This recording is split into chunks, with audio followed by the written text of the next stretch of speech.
I've spent my life immersed in the rhythms of the wild. From the dense jungles of the Amazon to the vast savannas of Africa, I've meticulously documented the behaviors and patterns of countless species. But nothing prepares you for the moment when you realize the wild is studying you back. It's a chilling revelation, one that turns the observer into the observed and the hunter into the hunted. I remember the first time I felt it. I was deep in the heart of the Amazon, surrounded by the cacophony of life. The air was thick with humidity and the scent of earth and foliage was overwhelming. I had been tracking a family of jaguars for weeks, noting their every move, their hunting patterns, their interactions. But one night, as I sat quietly in my makeshift camp, I felt a pair of eyes on me. It was an unsettling feeling, one that sent shivers down my spine. I looked around, but saw nothing. Yet the sensation persisted. It was as if the jungle itself was watching me, waiting, studying my every move. Countries around the world are now recognizing this shift. In Brazil, the government has increased funding for wildlife research, aiming to understand these new behaviors. Scientists are working tirelessly to document and analyze the changes, hoping to find patterns and explanations. In Africa, conservation efforts have intensified. Nations are collaborating to protect endangered species and their habitats, understanding that the balance of nature is more delicate than ever. In the United States, technology is being leveraged to monitor wildlife.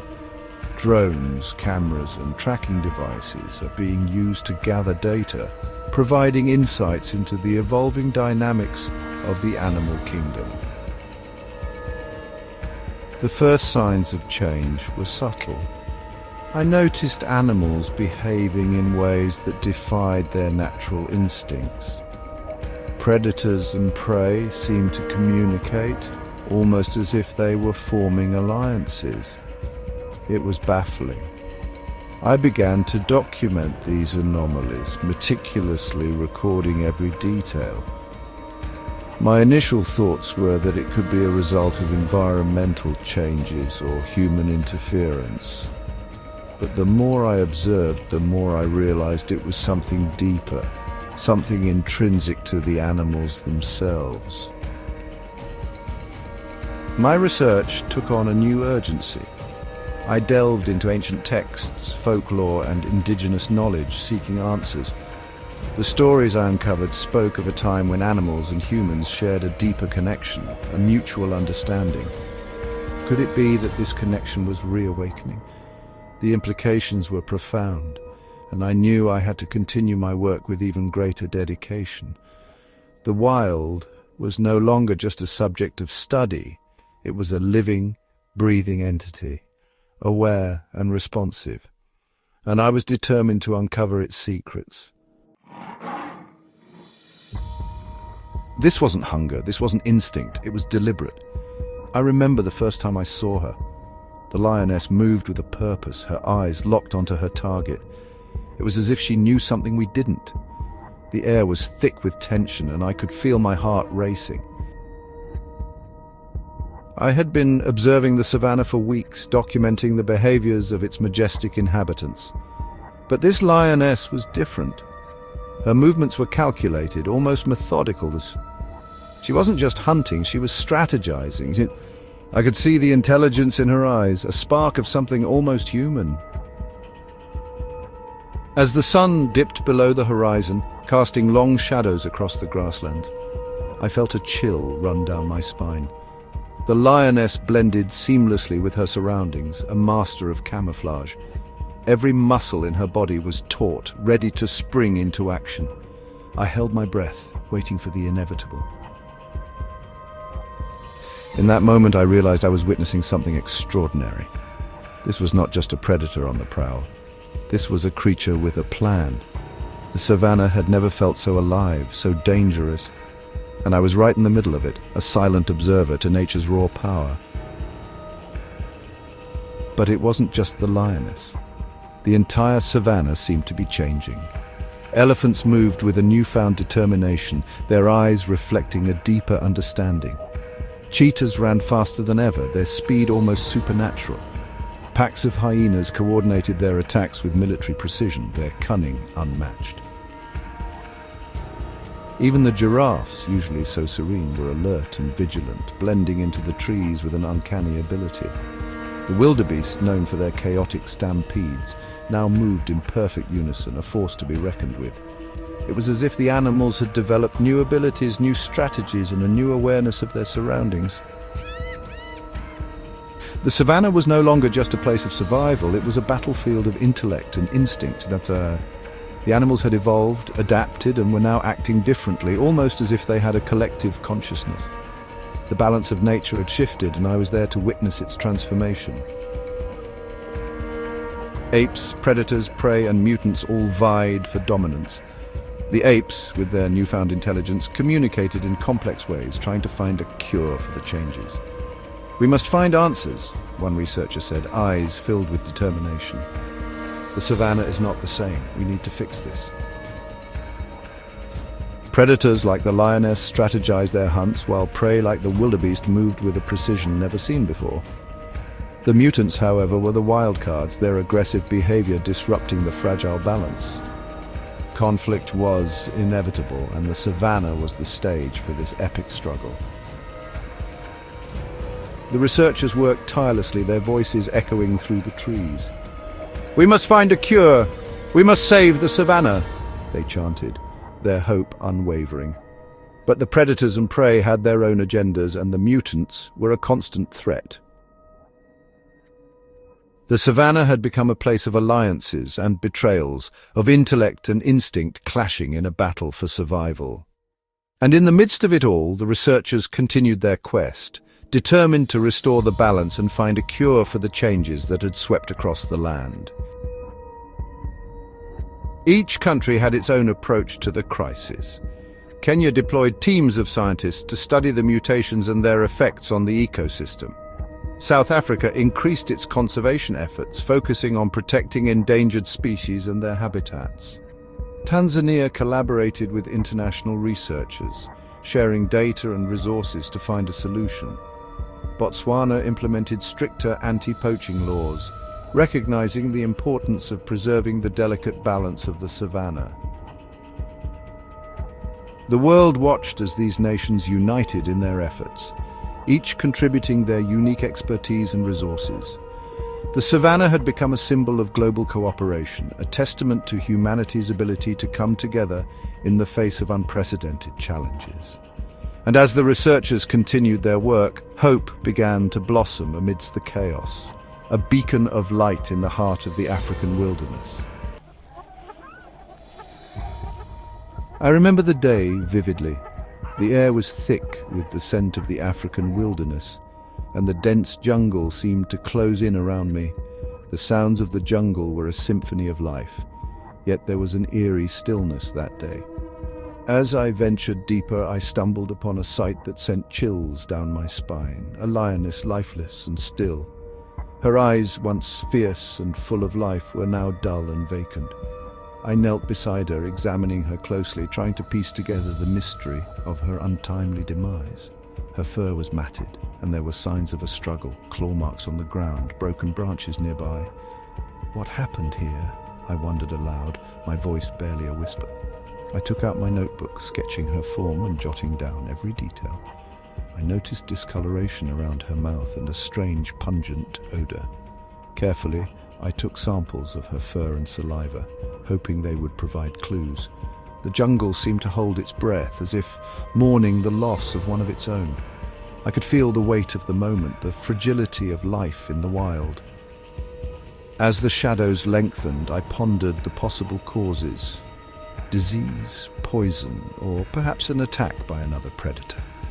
The answers were elusive, but the impact of her death was undeniable. Each country in the region had its own approach to the crisis.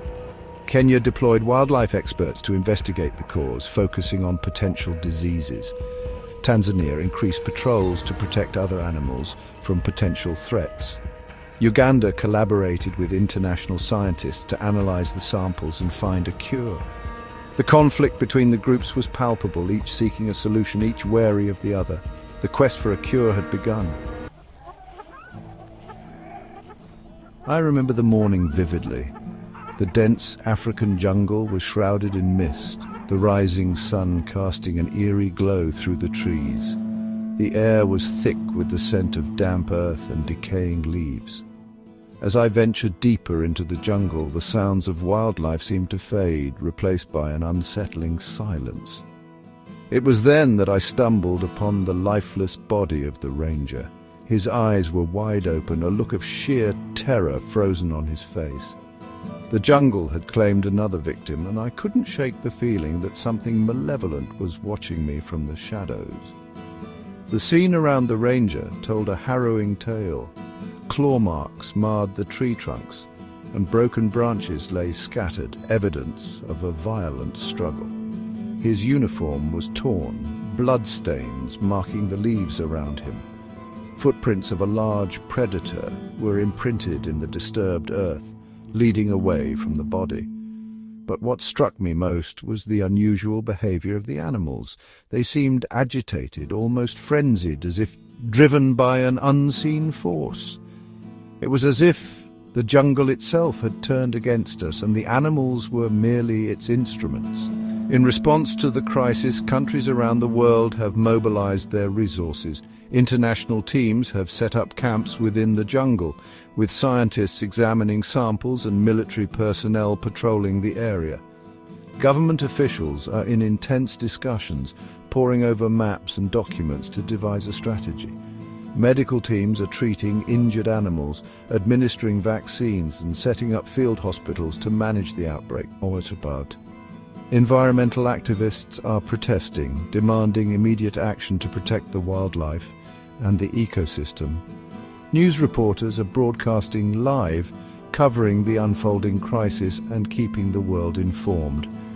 The global effort to address the situation is unprecedented, with each country contributing its expertise and resources to find a solution.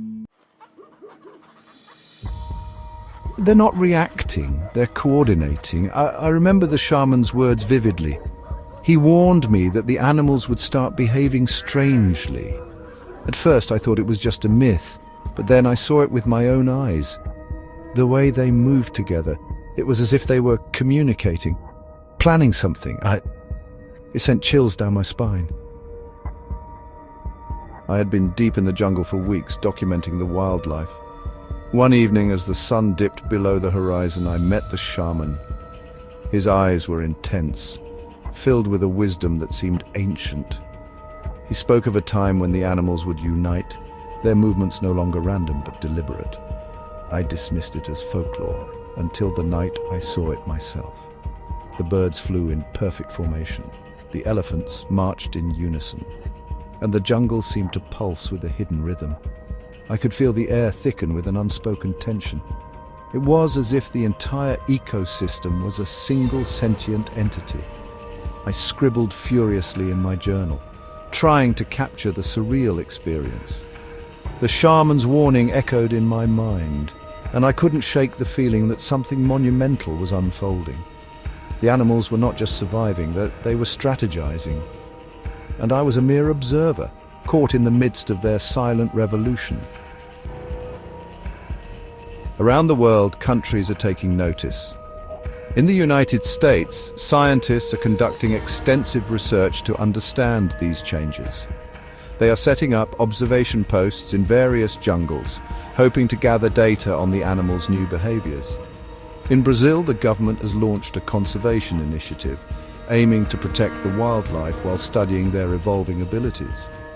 They are working closely with indigenous communities who have long observed these phenomena. In India, wildlife sanctuaries are being expanded and new laws are being enacted to safeguard the animals.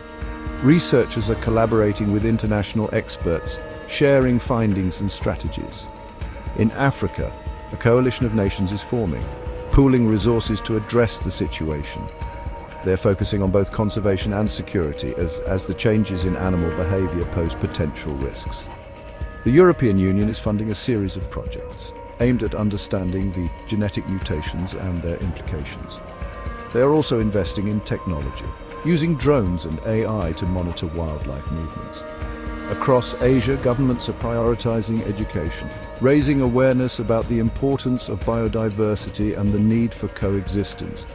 The shaman's warning is resonating globally, prompting a unified response. The world is watching, waiting to see how this unprecedented situation will unfold. Every campaign to kill them only made them stronger. This wasn't evolution, it was strategy. I remember the first time I realized something was terribly wrong. The zoo cages in Berlin, Tokyo, and New York were all empty. It was as if the animals had vanished overnight. Every effort we made to eliminate them only seemed to fortify their resolve. This wasn't mere evolution, it was a calculated strategy. I could see the pattern, the intelligence behind their actions. It was as if they were always one step ahead, anticipating our every move. The impact on human society was immediate and devastating. Cities around the world descended into chaos. Riots broke out as people panicked, grocery store shelves were emptied and streets were abandoned. News headlines were filled with reports of animal attacks, and people took to the streets in protest. Governments deployed military forces to maintain order, but it was clear that we were losing control. Refugee camps sprang up as people fled urban areas, seeking safety in numbers. Scientists worked around the clock trying to understand the phenomenon, while global leaders held emergency summits to address the crisis. In Berlin, the government initiated a citywide lockdown, deploying military units to patrol the streets and enforce curfews. Tokyo's response was swift and technological, utilizing drones and advanced surveillance to track animal movements and protect citizens. New York, on the other hand, focused on community resilience, setting up neighborhood watch groups and emergency shelters. Each country faced the crisis in its own way, but the underlying fear and uncertainty were universal. Scientists in Berlin worked tirelessly, analyzing data and developing new strategies to counter the animal threat. In Tokyo, researchers collaborated with tech companies to create innovative solutions, from robotic defenses to AI-driven monitoring systems.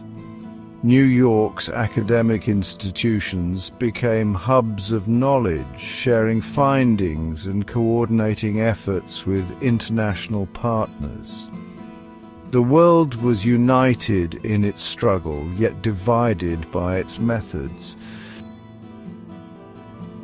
The global leaders convened in emergency summits, discussing the unprecedented situation and seeking a unified response. The realization was clear. Humanity had to adapt or face extinction. The wild had struck back, and we were left to pick up the pieces. It was a new era, one where the rules had changed and humanity was no longer at the top of the food chain. The realization was a bitter pill to swallow, but it was the reality we had to face. This was never our world. We were tenants, and the landlords have returned. I remember the first time I witnessed it. The jungle seemed to come alive, as if every creature had a role in a grand coordinated attack. It was both terrifying and awe-inspiring. The animals moved with a purpose, A unity that defied everything we thought we knew about the natural world. It was then I realized we had underestimated them. We were not the masters here. We were merely guests, and our welcome was wearing thin. I had been deep in the Congo rainforest, documenting the flora and fauna for my research. The air was thick with humidity, and the sounds of the jungle were a constant symphony. But that day something was different. The usual cacophony of bird calls and insect chirps had fallen eerily silent. I felt a chill run down my spine. Suddenly the underbrush rustled, and I saw them. A group of animals moving in unison as if guided by an unseen hand. Predators and prey, side by side, their eyes fixed on a common target. Me! I stood frozen, my heart pounding in my chest. It was a moment of pure primal fear, but also a moment of profound realization. The natural world was far more complex and interconnected than I had ever imagined. And in that complexity there was a power that we as humans had failed to respect. The jungle had its own rules, its own order, and we were outsiders, intruders in a world that was not ours. As I slowly backed away, I couldn't help but feel a deep sense of humility. We had always seen ourselves as the dominant species, the rulers of the earth. But in that moment, I understood the truth. We were just another part of the intricate web of life, no more important than any other creature. And the jungle, with its coordinated animal attacks, was a stark reminder of our place in the natural order. These coordinated attacks were not random. They were meticulously planned and executed with precision. Animals of different species communicated through a series of signals, using body language, sounds, and even scents. They had developed new strategies and adapting to the presence of humans and our technology. Predators would drive prey towards ambush points, where other animals lay in wait. It was a level of cooperation that defied our understanding of the animal kingdom, so they had learned to work together, to share resources, and to protect their territory from intruders. This newfound unity among the animals was a testament to their resilience and intelligence. It was a clear message to us, and a warning that we could no longer ignore. The natural world was reclaiming its power, and we had to find a way to coexist or face the consequences of our arrogance. The impact of these events was felt worldwide. In China, the government quickly mobilized resources to study the phenomenon. Scientists and researchers were dispatched to various wildlife reserves, hoping to understand the sudden shift in animal behavior. The streets of Beijing buzzed with speculation and concern as people watched news reports of coordinated animal attacks. In the United States, the response was swift and multifaceted. The government formed a task force, bringing together experts from various fields to address the crisis. In New York City, people gathered in Times Square and watching in disbelief as footage of the attacks played on giant screens. Meanwhile, in Japan, the approach was one of cautious observation. The government urged citizens to remain calm, while scientists worked tirelessly to decode the animals' communication methods. In Tokyo, the usually bustling Shibuya crossing was filled with people discussing the latest developments. The world was changing, and every nation was grappling with the implications.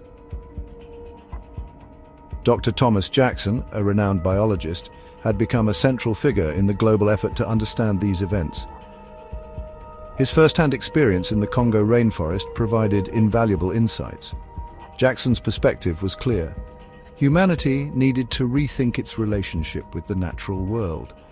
He advocated for a new era of coexistence, where humans and animals could live in harmony. But he also warned of the dangers of ignoring the signs. The coordinated animal attacks were a wake-up call, a reminder that the natural world was not to be taken lightly. As Jackson traveled from country to country, sharing his experiences and knowledge, he found a common thread. People were beginning to understand the importance of balance, of respecting the intricate web of life that connected all living beings. The world was at a crossroads, and the choices made in the coming years would determine the future of both humanity and the natural world. I once believed we were the apex predators of this world. But as I ventured deeper into the wild, I realized we were merely children playing with fire. The majestic lions in the savannah, the great white sharks patrolling the depths, and the eagles soaring above the mountains, they all taught me humility. Each encounter was a lesson, a reminder of our place in the grand tapestry of life. The dense jungles, the stormy seas, and the rugged mountain terrains, they all whispered the same truth. We are not the masters here, are not the world. Each of these encounters left an indelible mark on me. The dense jungles, with their cacophony of life, were a constant reminder of nature's complexity and interconnectedness. The stormy seas, with their relentless waves, taught me the power of persistence and resilience. And the rugged mountain terrains, with their unforgiving paths, were a testament to the strength and endurance required to survive in the wild. Every step of my journey was a lesson in humility and respect for the natural world. My journey wasn't just about encounters with these magnificent creatures. It was also about understanding the changes happening within them. I spent countless hours examining animal tracks, taking notes, and observing wildlife behavior. Back in the lab, I analyzed samples, looking for clues that could explain these changes. The more I studied, the more I realized that something profound was happening in the natural world. Despite the challenges, I remained determined. I knew that understanding these changes was crucial, not just for the animals, but for humanity as well. My search for a cure or explanation became an obsession. I collaborated with scientists from around the world, sharing data and theories. Together, we hoped to uncover the truth. Around the globe, countries are taking action. In Africa, conservation efforts are focused on protecting habitats and reducing human-wildlife conflict. Marine sanctuaries are being established to safeguard ocean life. In North America, reforestation projects aim to restore natural ecosystems. Europe is leading the way in pollution control and sustainable practices. Asia is investing in wildlife corridors to ensure safe passage for migratory species. Each nation is contributing in its own way, recognizing the urgency of the situation. In the end, my journey was not just about the wild striking back. It was about a deeper connection to the natural world, a realization that we are all part of the same intricate web of life. And as I continue my research, I carry with me the lessons learned from the wild and the hope that we can find a way to coexist in harmony. What if the wild was never tamed, only watching? I remember the first time I stumbled upon the ancient carvings deep within the jungle. The air was thick with mystery, and the sunlight barely pierced through the dense canopy. As I traced my fingers over the intricate patterns, I couldn't shake the feeling that these carvings were more than just art. They seemed to tell a story of a time when the wild was not just a backdrop, but a living, breathing entity. It was as if the jungle itself was watching, waiting for the right moment to strike back. In my notes, I wrote about the overwhelming sense of being watched. The carvings depicted scenes of ancient rituals, creatures that seemed half human, half beast, and symbols that I couldn't decipher. Each line and curve felt deliberate, as if they were meant to convey a message lost to time. I spent hours there, trying to understand the story etched into the stone. The jungle around me was eerily silent, as if holding its breath, waiting for me to uncover its secrets. I couldn't help but feel a connection to those who had come before me, those who had lived in harmony with the wild, and perhaps those who had faced its wrath. The carvings held clues about the changes in the animals around us. They showed transformations, creatures evolving into more formidable beings, as if adapting to a world where the wild was reclaiming its dominance. The half-human, half-beast figures seemed to symbolize a merging of man and nature, a reminder that we are not separate from the wild, but a part of it. The rituals depicted in the carvings suggested a deep respect and understanding of this connection. It was clear that the ancients knew something we had forgotten. The symbols, though indecipherable, hinted at a knowledge of the natural world that went beyond mere survival. They spoke of a balance, a harmony that had been disrupted. As I stood there, I realized that these carvings were a warning, a message from the past urging us to remember our place in the natural order. Around the world, countries are taking different approaches to address this situation. In Brazil, researchers are delving into the Amazon, studying the flora and fauna to understand the changes. They believe that the key lies in the ancient knowledge of the indigenous tribes who have lived in harmony with the jungle for centuries. In India, scientists are focusing on the Sundarbans, where the mangrove forests are home to unique species that are showing signs of rapid evolution. They're working to decode the ancient texts and carvings found in the region, hoping to uncover the secrets of these transformations. Meanwhile, in Africa, efforts are being made to protect the vast savannas and rainforests. Conservationists are collaborating with local communities to preserve the delicate balance between humans and wildlife. They are also studying the ancient rock art that depicts similar half-human, half-beast figures seeking clues to the past. In Australia, the focus is on the outback, where researchers are investigating the impact of climate change on the unique ecosystems. They are examining Aboriginal art and stories, which may hold the key to understanding the ancient relationship between humans and the wild. Each country is contributing to a global effort to decipher the messages left by our ancestors, to learn from the past and find a way to coexist with the wild once more. Homo sapiens. Extinct, estimated 2026. I remember the day vividly. The air was thick with tension, and the weight of our impending doom was palpable. As I sat in my dimly lit study, scribbling notes furiously, I couldn't help but feel a sense of helplessness. The digital screen in front of me flashed the grim declaration: Homo sapiens, extinct. It was a moment that would be etched in my memory forever. The final confrontation was upon us, and we were woefully unprepared. The remnants of civilization lay scattered across a desolate landscape, a stark reminder of our hubris. A group of survivors huddled together, their eyes filled with fear and determination as they plotted their next move. The clock was ticking down to 0, and we knew that our time was running out. As I looked out the window, deep in thought, I couldn't help but wonder if there was any hope left for humanity. The year was 2026, and the world as we knew it was crumbling. I remember the stormy sky, lightning striking as if nature itself was rebelling against us. My handwritten notes, now a chaotic mess, were my only solace. Each word I wrote felt like a desperate attempt to hold onto the last threads of sanity. The survivors, huddled together, their faces etched with determination, were planning our next move. We had marked locations on a map, scribbled plans in the margins, but deep down we knew it was a long shot. The clock, broken and frozen at midnight, seemed to mock our efforts. I found a handwritten letter, ink smudged with tears, a poignant reminder of what we had lost. The flickering candle in the darkness was our only light, both literally and metaphorically. I used a pair of binoculars to scan the horizon, hoping to spot any sign of life, but all I saw was a distant city skyline shrouded in mist. A lone figure walked through the ruins, a ghost of the past. I documented everything in my journal, each entry a testament to our struggle.